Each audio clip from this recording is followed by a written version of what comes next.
YouTube, by the way. Technicolor Dreams is the channel. Yes, sir.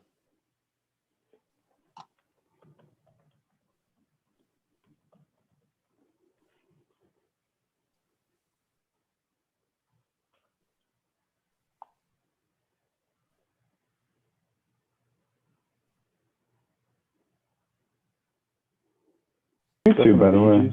YouTube, by the way. Ooh.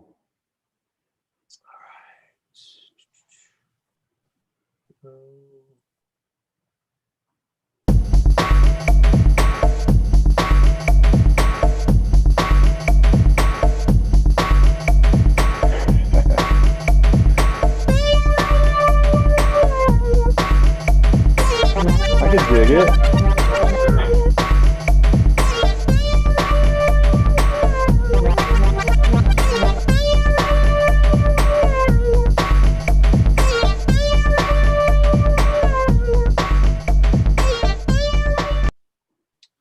Ladies and gentlemen, welcome back to a brand new season of Stir the Pot. That's right. You thought we faded away. You thought we burnt out. Absolutely not. 50 and still going strong. My name's Greno, in the house. My friend, Mark Blazer. Mark is the operations manager for Cannabicare, a dispensary that's been in Colorado Springs for about 10 years now, going strong. And Mark, it's a pleasure to have you on board, man. How are you doing today? I'm doing wonderful. Thanks for having me.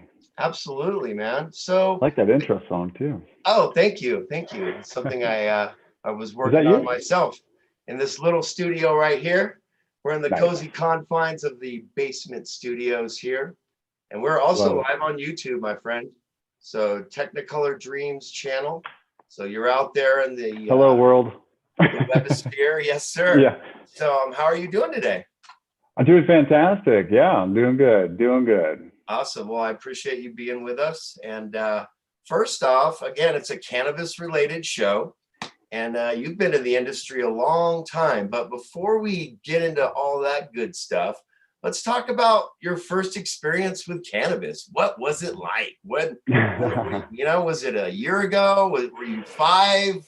No, I'm just kidding. No, I was not. I was actually, I was kind of I was a handful, let's just say, as a kid. So my parents being kind of strict and with the monetary means to sent me off to military school. So I actually had my first experience smoking weed in military school on the roof through an apple. So that was pretty good. That's great. Wow. And the apple, that's the old school way. I mean, that's, I can remember some times in high school in front of the school where we're sneaking around with the apple. We never thought it would work, but it did. I mean, as long as you puncture the holes in an L shape in anything, I mean, you are good. I mean, from there, it was just like, soda cans or whatever else we could find, it was just like, we did it out of the ground, shove a couple holes in the ground. So what's your background as far as where you grew up, sir? I mostly grew up here in the Colorado Springs. I went to Manitou High School. Fantastic school. I know a few other parents. I have their kids there now too. But it's pretty chill. It's very small kind of school. I was born in Chicago, but then, we moved over here to Colorado Springs. And then I lived in Kansas for a couple of years for that military school stint, and then back out and graduated at Manitou. It's awesome. So and one thing that's unique about your story is you've been a professional in the industry a long time, but it's basically a family venture. And kind of break that down for us. How did you guys, get into the industry? What were you just in the right place at the right time? What was the appeal for you and your family? That's a good question. So it was almost probably a little over 11 years ago now. I was just getting out of the Marine Corps boot camp. I was medically discharged during boot camp, so I came home early and kind of just floating for a couple of months. My dad was finally like, hey, and this is the same guy who caught me high one day in high school saying like, if I ever catch you high again, you're going back to military school. I'm like, ah. So I didn't touch it, didn't go near people with it. And then I get out of the Marines and he's like, hey, I'm thinking about starting up a marijuana business. You want to help me? I'm like, what? Sure. I don't see any problem with that. Yeah. So I kind of started scouting around Colorado Springs area and Denver area, kind of like shopping around, secret shopping, checking out kind of what they had going on, and just kind of really kind of seeing what kind of set some of these places apart, and then what we could improve upon. My mom, she started making up that bud bar idea of having like an individual like bar area to like display the buds and everything like that. At the time, a lot of people just had the jars of weed, sitting on the shelves, like, here, do you want some bud? Look at it, smell it. Whereas we kind of took a little bit more of a classier approach to it, which I think was a smarter idea, because at the end of the day, everyone has that idea of a stoner in their head, but people don't think of it as, it could be a sophisticated or a meditative kind of use too. I mean, it has every kind of use, really. Absolutely. Yep. Across the board. Yeah, absolutely. So that was about 11 years ago. And then, I started kind of bud tending and kind of learning what people were after and what people were trying to buy more of at the time. It was funny. It's funny because you could see all the stages of where people's minds were at the time and how they are now. It's like, people used to just come in and be like, what's the biggest bud you got? They just want to show their friends, like, look at this, It's like, okay, yeah. And then compared to nowadays, people don't care what the size of it is. They just care about what it tests at, which is, that's also a pretty slanted approach too, because I mean, anyone, the way things get tested as far as potency go, can be highly manipulated. And that's an unfortunate thing that a lot of other customers get trapped into when it comes to other dispensaries. I think that's one thing I really am proud about Cannabicare, because I mean, we kind of never really we never cut corners, not kind of, we definitely haven't. And we've never really gamed the system in a way that kind of, try and get more patients through the door. I mean, we have a huge patient count and it's constantly growing every day, every year. So, I mean, before, the dispensaries had the 70-30, before they had the full on, you had to be fully integrated and sell 70% of your own products out that store from you. Mm-hmm. I kind of lost my train of thought. So once that started going away, I mean, kind of the sky was the limit. But at the time, you could only have X amount of patients per dispensary license, everything like that. So absolutely, we were kind of almost being exclusive towards some patient count because of the patient count.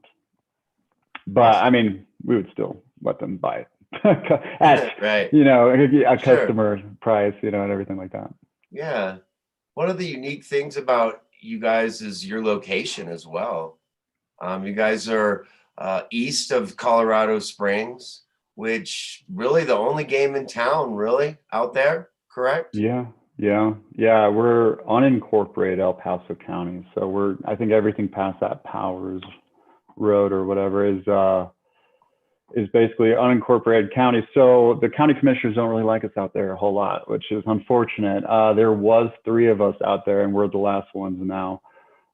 They have tried dragging us to court over things that happened at a completely separate facility, and it wasn't even the ones that Cannabicare, which, that's politics for you. They'll do anything to appease their own agenda, which whatever. But yeah, we've been pretty successful, especially with the East Side growing the way it is. I've been completely happy with, the growth that Colorado Springs is getting and the love that the East Side is finally getting. Powers blew up the way it did. It used to be a dirt road. Now it's a three-lane highway practically. That's what Mark Shuffle will end up being too. Yeah, exactly. I mean, man, that road needs work already. I just hope they start adding lanes on top of that. Right. Absolutely. Yeah, it's great to see it growing out there, and it's great to see Cannabicare as a part of that. So It's fantastic. So let's talk a little bit of growing, Mark. I know that's one of your passions, besides just being involved in the industry and learning and going with, like you said, going with the flow as far as city ordinance and state, everything. There's so much. People really don't understand how much goes into running an organization like that, not let alone just being a part of it and seeing how it works. And then also just the medical marijuana industry in Colorado. I mean, immense changes and growth in the last 10 years. I mean, we've both been a part of it. I've bud tended, worked in grows, owned my own dispensary, which I don't think you knew that, but we'll talk about that some other time. That was in the Wild West days, my friend. Oh yeah, I remember those. Medicaid on site, and I mean, it was a whole different, open till midnight and a whole different ball. I mean, yeah, I remember back in the day, we definitely had people showing up with backpacks full of weed. Like, hey, you guys need some? Like, no, we're good. No, we can't. Right, exactly. No, I know it was a different time, and I'm sure some of the states, the newer states that are, going through, getting it legislated and legal there, are not going to go through a lot of those times that we had, which is both good and bad. There's some great stories attached to it, right? No, there's definitely, I mean, if you were there back in the day in the industry, the actual industry itself, not like the black market scheming, but there has been massive changes. And I mean, and that's why a lot of states look to the Colorado rules and regulations now, because of the basic baby steps we had to go through and be like, no, you can't just show up with bags of weed at dispensaries to sell. Yes, you have to be compliant with microbials now. You can't just sell bunk stuff. And, obviously, so, I mean, I think the one thing that helped us survive as long as we did, because I mean, you've probably seen it too over the past 10 years alone, is how many dispensaries have come and gone in between, because the real crux of the issue and how they can really screw you over without you even knowing it is compliance. And that's the key, is staying compliant constantly. And, whether it's a pesticide you're using or if it's a fire code that's required by the fire, but not by the city and not by the MED, or the MED doesn't like something that the fire department is asking you to do, it's like this constant juggle effect. Like, oh, all right, well, I mean, we'll see what we could do. I mean, we'll put both. How about that or something?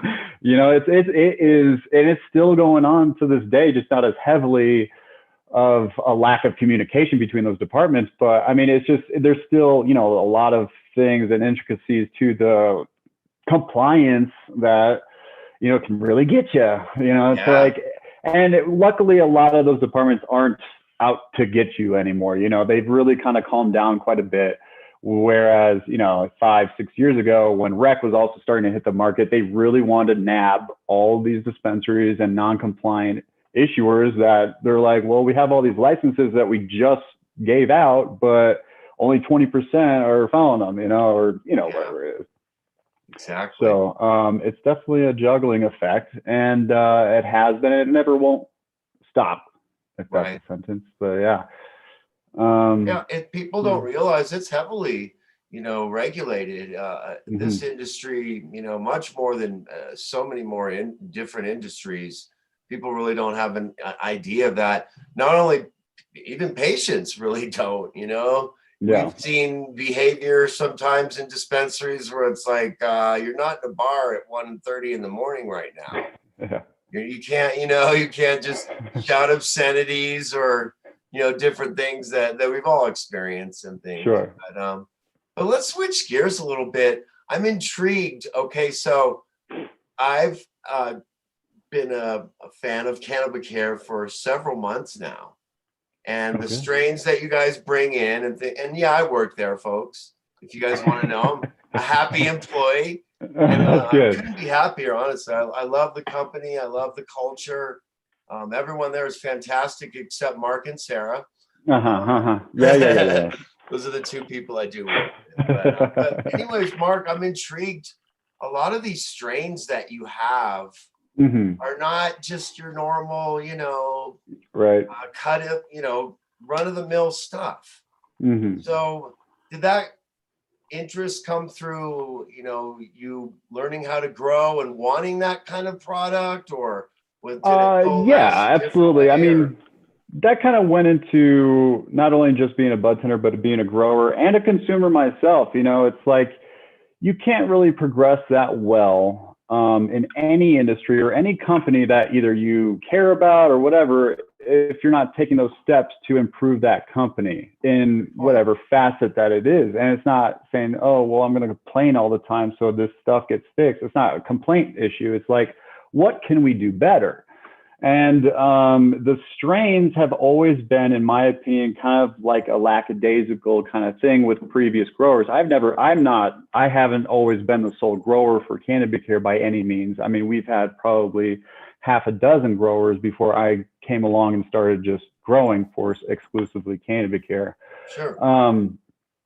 So the strain, I mean, it's interesting with people because even as a bud tender, my big selling point towards strains was like different tokes for different folks.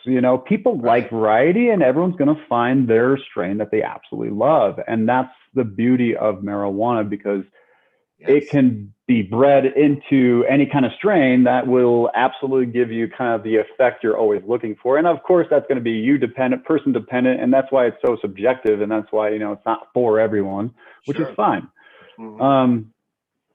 So the strains, it's like, you have those patients that really like the classic strains, the Golden Goats, the Casey Joneses, the Land Races, AK-47, Northern Lights, stuff like that, which we have, of course, carried before. But, after a while, once we release that strain and no longer grow it, you wouldn't believe how many times we get asked about it. It's like, oh, but I mean, I thought you guys wanted something new. It's like, well, they do, but they also like going back to that exact thing that they already know.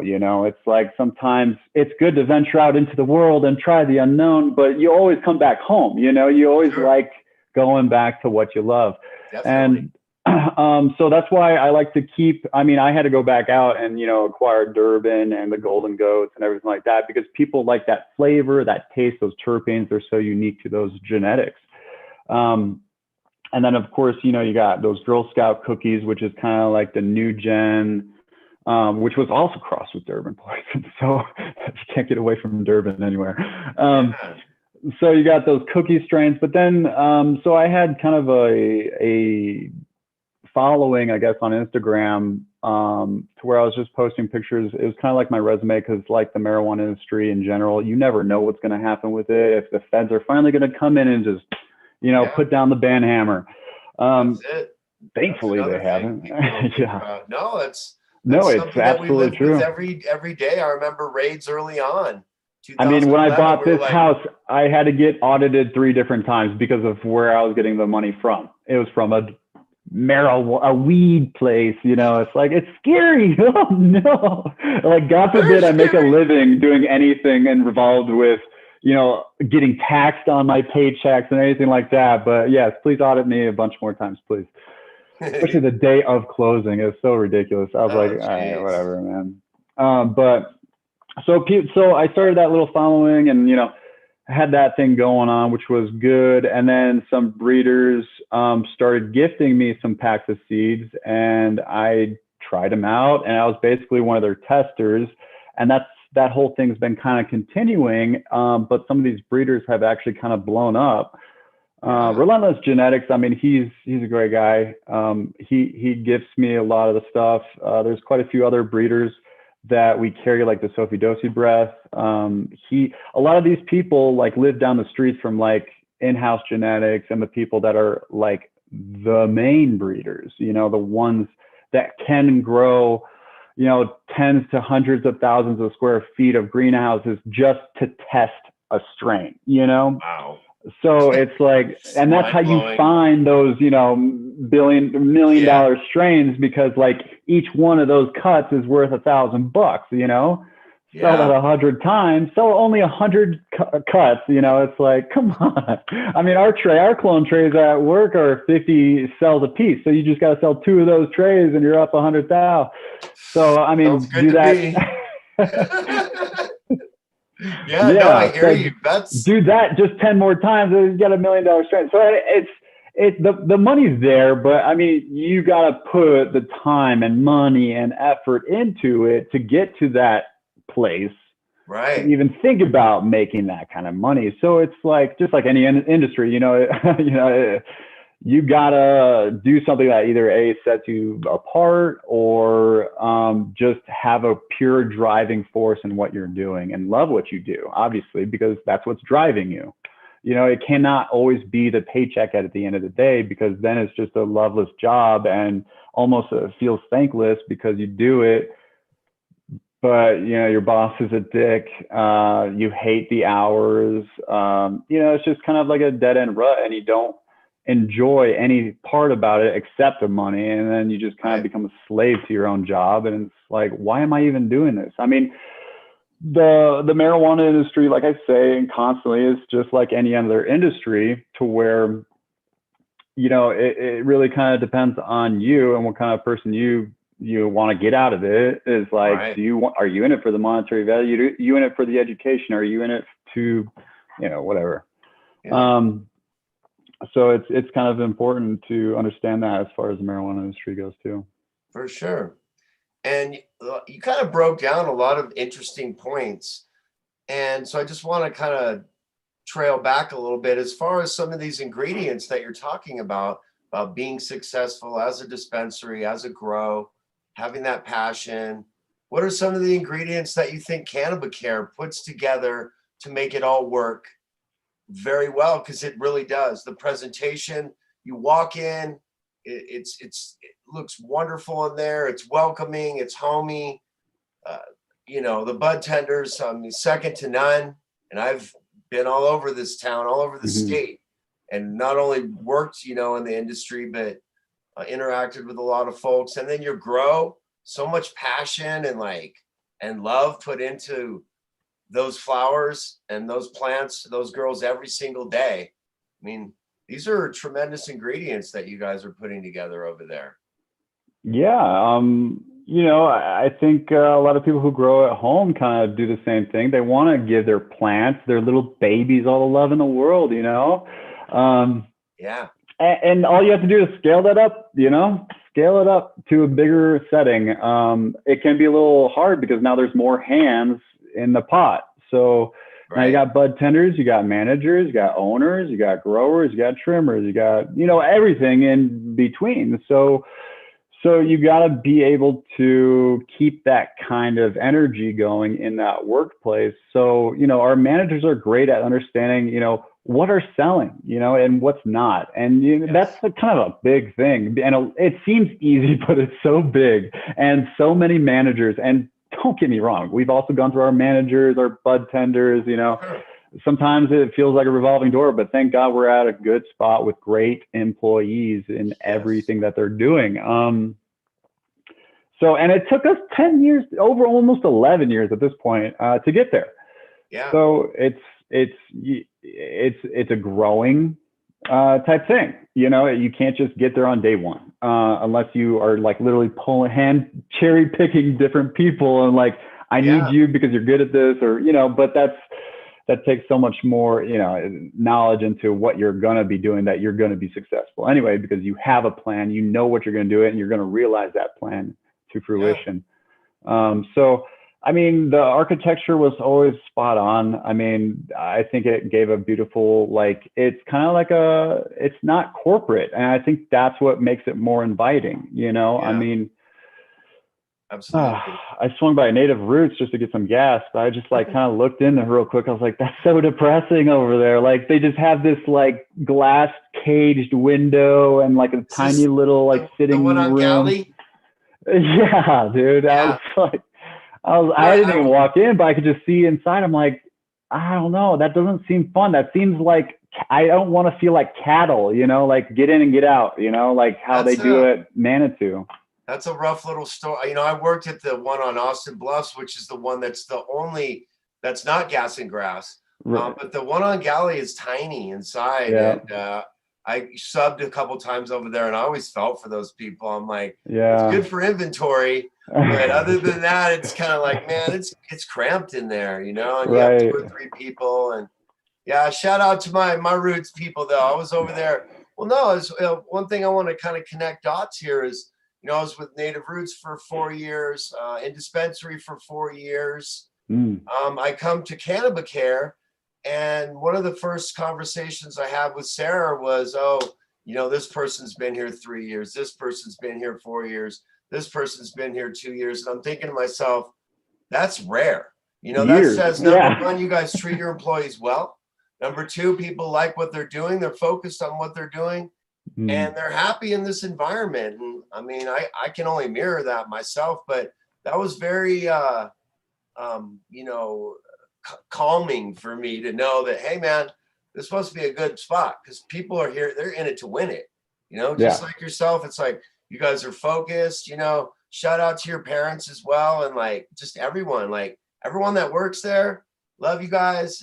It's just a great environment. So again, I just I think it's a great place, and it's great to be able to pick your brain and like, what do you enjoy most about just the industry? It doesn't have to be working in it. Just something about it that you just really like. There's a lot. I mean, there's so much that I can't not like. I mean, the people. I mean, it's so funny because it's such a melting pot too, because it's marijuana and everyone does it, from the high school kid to the old granny. So it's like, you have a massive portion of the population that does it, has done it, or continues to do it and enjoys doing it. So you have those people with passion. You have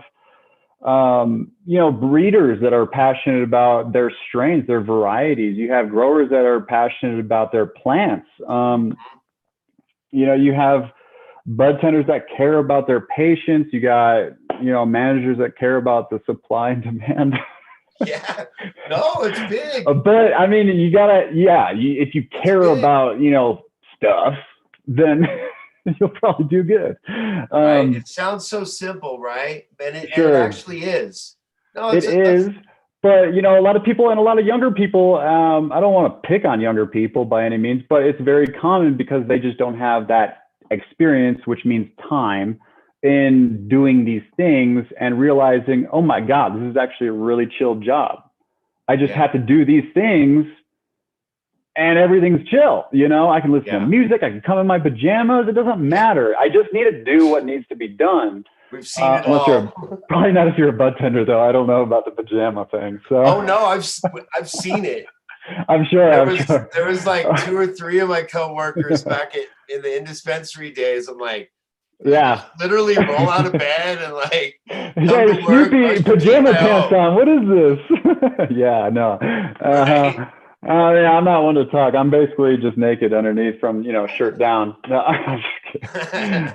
You can't tell, man. I would never recognize you without the hat, my friend. That's really? Yeah. I would take it off, but it's a little tight, so I got this big old, it's probably super red. Yeah. Oh yeah. Oh wow. Look red. At you. Yeah. That's like baseball. That's like starting pitcher, just pitch 6 innings, Like take that off, man. Too many fastballs, right? Right. Are you a sports guy at all? I know you played. Didn't you play football or? So I played a lot. I pretty much played every sport under the sun in high school and middle school. I was on tennis in military school. I was just trying to stay busy, just do stuff when I was there. I was on a scuba team, chess team. It was all pretty cool and pretty chill. I just like staying busy. I think that was the big thing. What kind of tennis player were you? I bet you were kind of. I can see you as a cocky tennis player. You're some guy who wouldn't want to play. I would always look at my partner and be like, "Hey, I bet we'll at least get second place." He's like, "Yeah, you're probably right." And that was like every match, so it's like, whatever. It was cool. It was good. I just liked the cardio of it. I enjoyed it. The precision of hitting. It was kind of like beer pong for me, where it's like you throw that ball just in that perfect arc, type thing. And so it's like it translated well to my college years of beer pong. So no, it was good. It was fun. I've played everything. As far as watching it nowadays, I actually took this entire year off from sports because the whole, COVID and all that stuff happening. Yeah. And there was a lot of other stuff, as far as, because we also started the hemp business and all this other stuff that, took away 2 years to just get going and stuff like that. So there was just a lot of stuff that I figured, sports probably not this year, but yeah, I was definitely in the NFL. I've been doing, my sports betting and stuff like that. There you go. Well, consult with me, my friend, because I will. I always have at least one or two. And with the network, with the Stables Network, there's a sports betting show. And it's Lady D, Joe Madden, and Cam, and they did kill it every Monday night. It's great, and they're really good. I mean, they're professionals. That's what they do. Yeah. And that's what's crazy, study, right? Goes into it, and So shout out to my Stables people as well. Hey, cool. Man, you're hanging out on Stir the Pot with Mark Blazer, Glenn Merle, otherwise known as Greno. First show of 2021. We had a bunch of shows last year. I know. Mark kicked it off in fine fashion. And we're not done quite yet. I think I have one or two more questions for you before I let you go. But I know you got to eat your lunch and feed the kids and get those movies going for them. So right.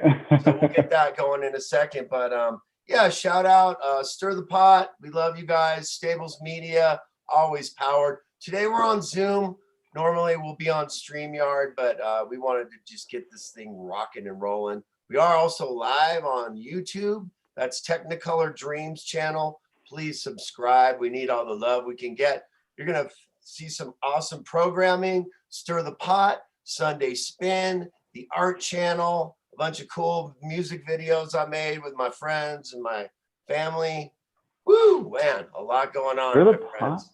But right now, man, we're just rocking and rolling with Mark. So, Mark, you're a family guy. You mentioned a business, hemp-related business.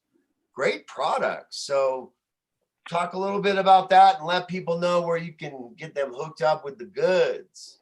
Yeah. So we started a hemp program 2 years ago. We bought a farm, irrigatable, 330 acres. The first year we did 210 acres of clones. So if you're doing the math, it was around 750,000 clones, which was a big pain in the butt. And learning all the tractors and planters and all that fun jazz. The workers, it was expensive because we were doing clones and you got to have so many people to do just clones. Plus you're having, 15 people in our warehouse location taking clones, 15 to 30 people taking clones at our greenhouse location. It was a pretty big undertaking, when I'm used to talking to like 2 people and then all of a sudden I'm talking to 45 people on a daily.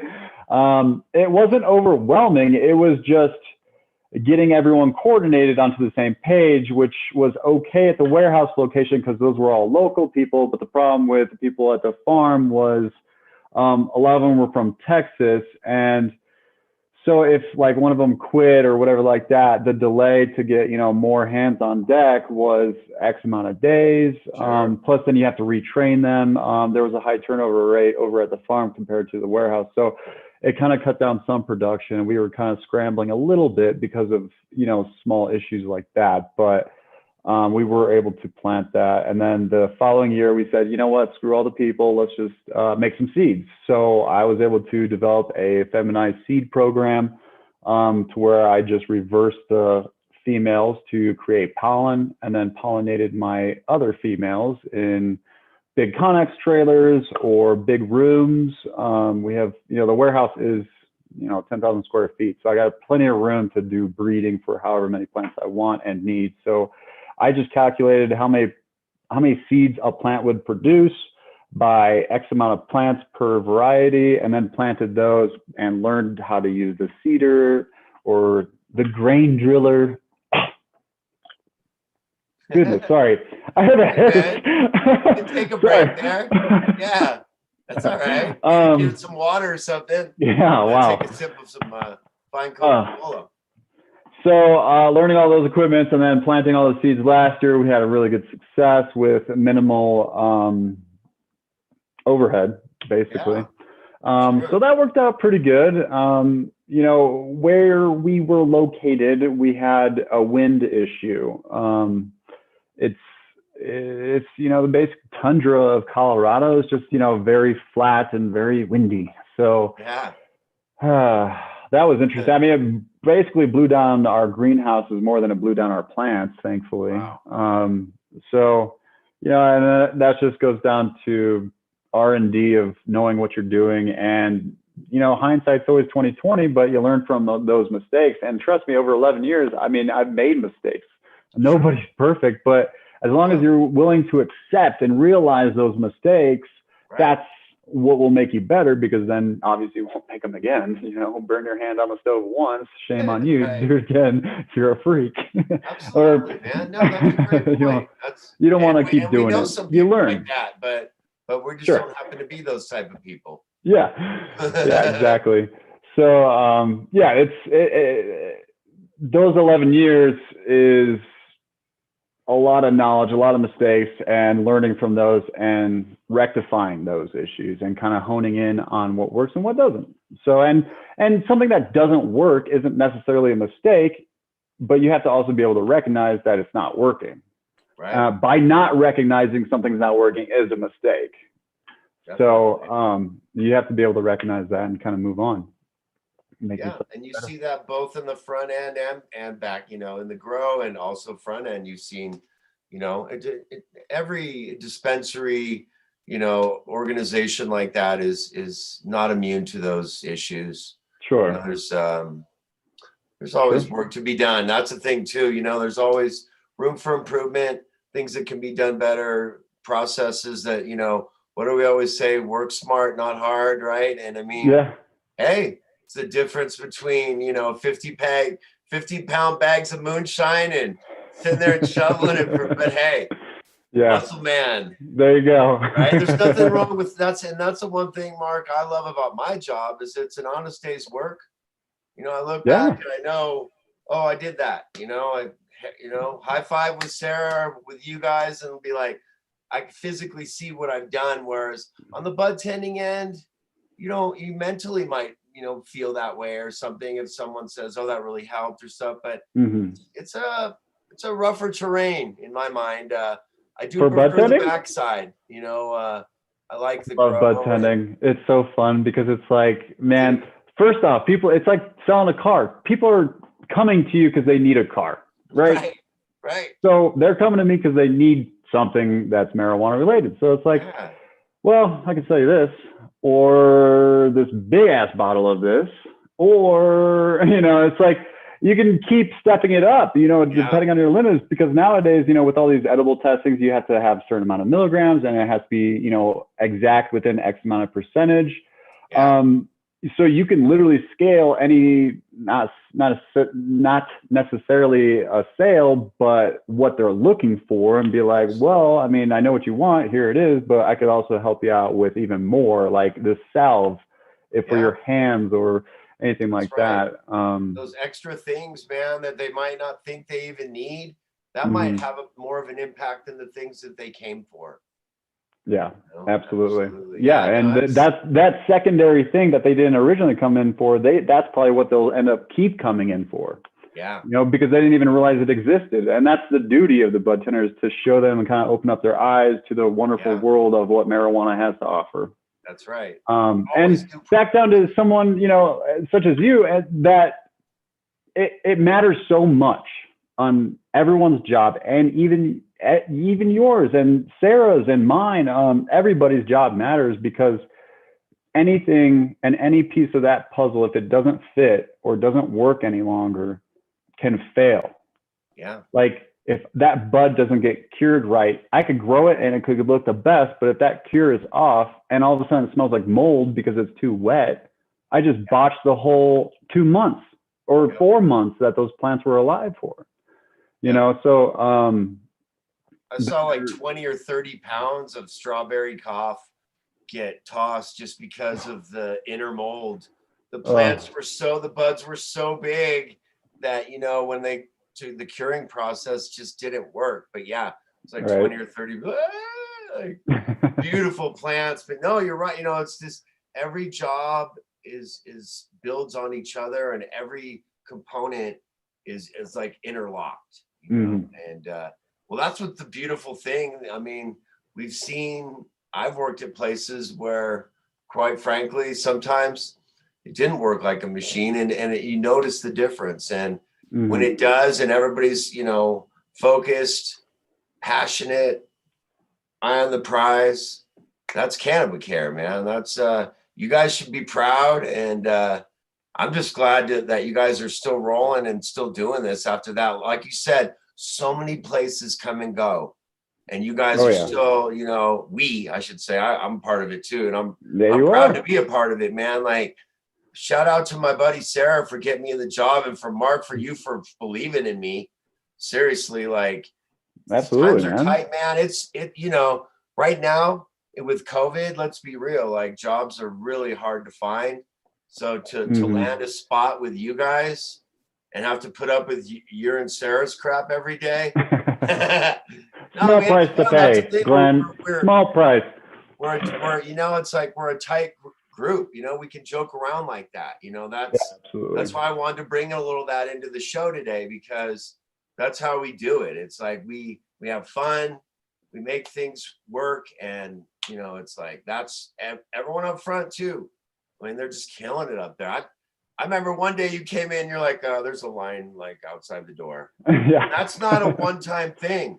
That happens 3-4 times a year, maybe more. Yeah. You know? And it's like those bud tenders, they go hard in the paint. Oh yeah. You know, man, it's like, give it up to the bud tenders, because they're all day. They are there all day. They're the frontline workers too. I mean, especially with this whole COVID thing, man, they have to wear masks all day. I feel terrible, you know, because, you know, in the back, you know, we definitely keep our distances and keep a good COVID health standard going. But I mean, we're not around people. We're not dealing with the constant interaction of the outside public coming in. That's you know, it's so we are, you know, kind of in a blessed situation compared. But you know, shout out to those guys for sure.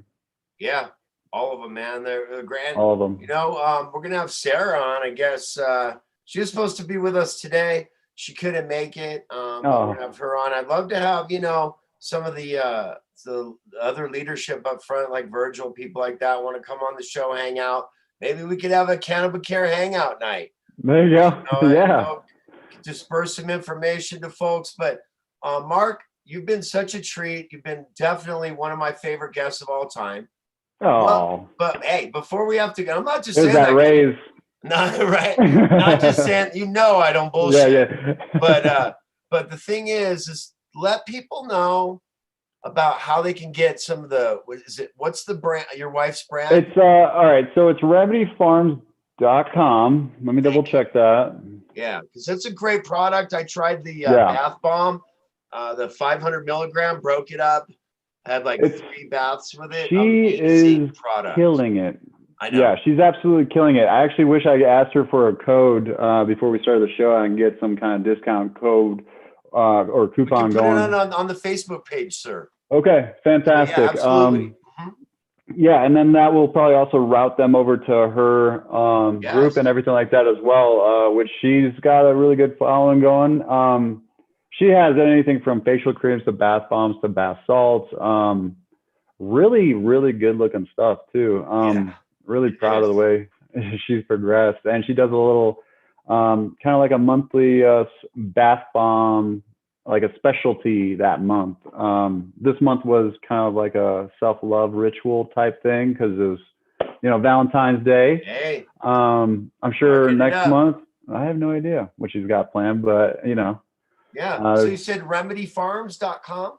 Yeah. Okay.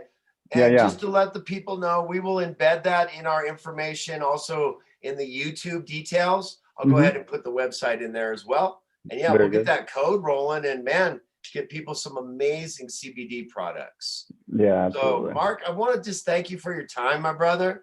No problem, man. We've been talking about doing this for, a little bit of time, and I'm glad it really came to fruition. I will let you know, we will have you back on the show. And if there's anyone that you want to see on this show, please let me know. Like if we could get one of your genetics friends or someone to help spread the word. I know not everyone in cannabis wants to get out and spread the word in this manner. But if you know folks, man, that want to come on the show, we'd love to have them. And again, man, I just really appreciate your time. You want to give any goofy shout outs before you go?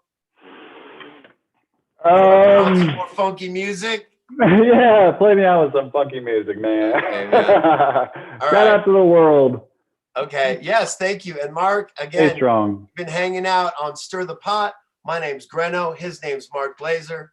We work together at Cannabicare, the most kick-ass dispensary in Colorado Springs. You got to go check it out if you've got a medical card. They are the real thing in every aspect, from the strains to the bud tenders to the value, everything. I mean, everybody just walks out of there with a big smile on their face. So you will too. Also, remedyfarms.com. Mark, again, it's a pleasure. I will see you soon, man. Hey, we got a harvest coming up, baby. Yes, it's sir. time to rock and roll. Those girls, hey, they don't wait for us, right? They just do their thing. That's so, right. Mark, it's been a pleasure, man. We'll dance out some music, and then, we'll let you guys enjoy the rest of your week. Be back on Thursday, hopefully, with Sarah. All right, stir the pot, baby. Everybody, stay sexy.